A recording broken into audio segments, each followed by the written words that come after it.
So as part of our work, we did an inventory of anti-displacement policies, and we have about 40 favorites. And so, like Ingrid said, we don't really know what works best. What we've found in a lot of our work and going out to communities and talking to government officials is a very much of a focus on housing production. And on the market rate side, this often ends up being luxury housing. It's very, very expensive to build housing, and people are talking about a cost of $800,000 to build a housing unit in San Francisco.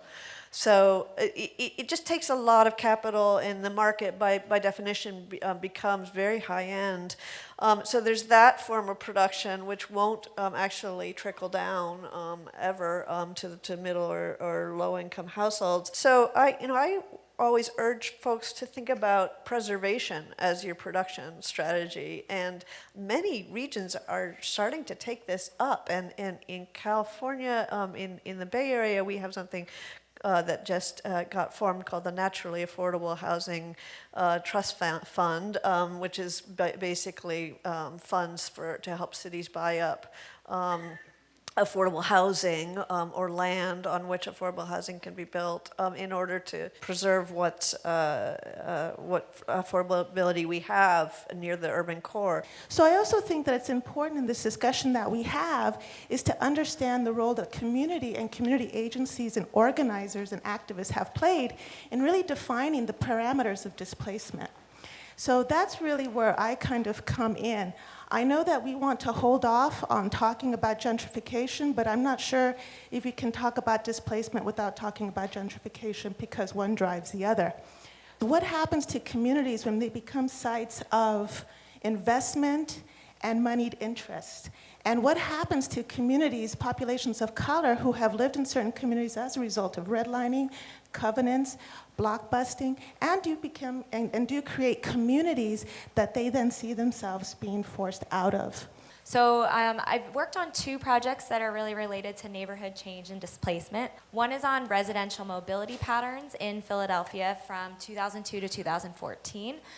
In that study, we're using the New York Federal Reserve Bank consumer credit panel data, and we can track their credit use, their credit scores, and where they're moving to and from. This is great data for tracking residential mobility, and we're interested in neighborhoods that experience socioeconomic ascent with an influx of college-educated residents and rising home values and rents. One of the main findings is that we don't find that people, low-score residents or people without mortgages are moving at a greater rate from gentrifying neighborhoods than non-gentrifying neighborhoods. But we are able to track where people are moving to.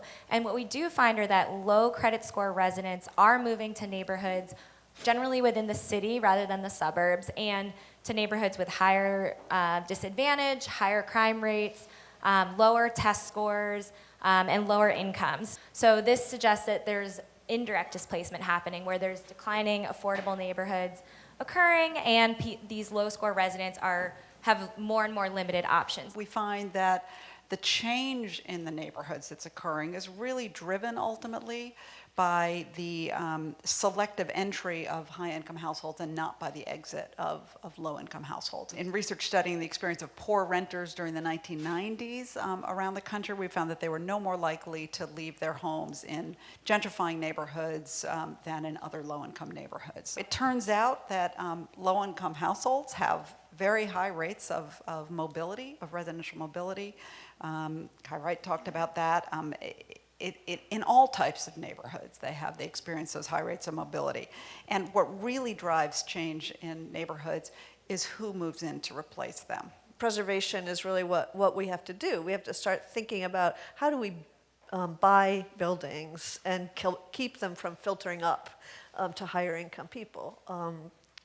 Because otherwise they will. And then I think we don't pay enough attention to land ownership. I mean, in the end, cities have to own the land, basically, in these areas. I mean, if I were New York City, I would make sure that I'm preserving huge swaths of East New York while that land is still affordable, not to keep people from making their 2 cents, but to make sure that that cities are being strategic too in buying up this land.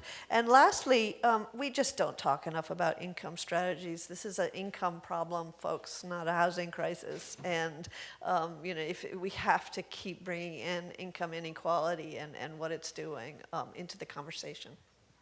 What's the purpose of a city in the 21st century? Who gets to live in a city? And who does not get to live in a city? And why?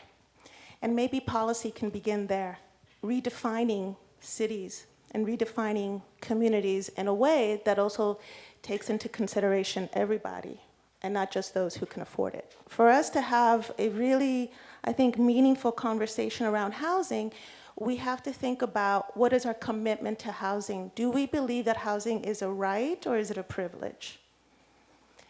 Are we committed to making housing affordable for everyone, or are we committed to making housing for the highest bidder?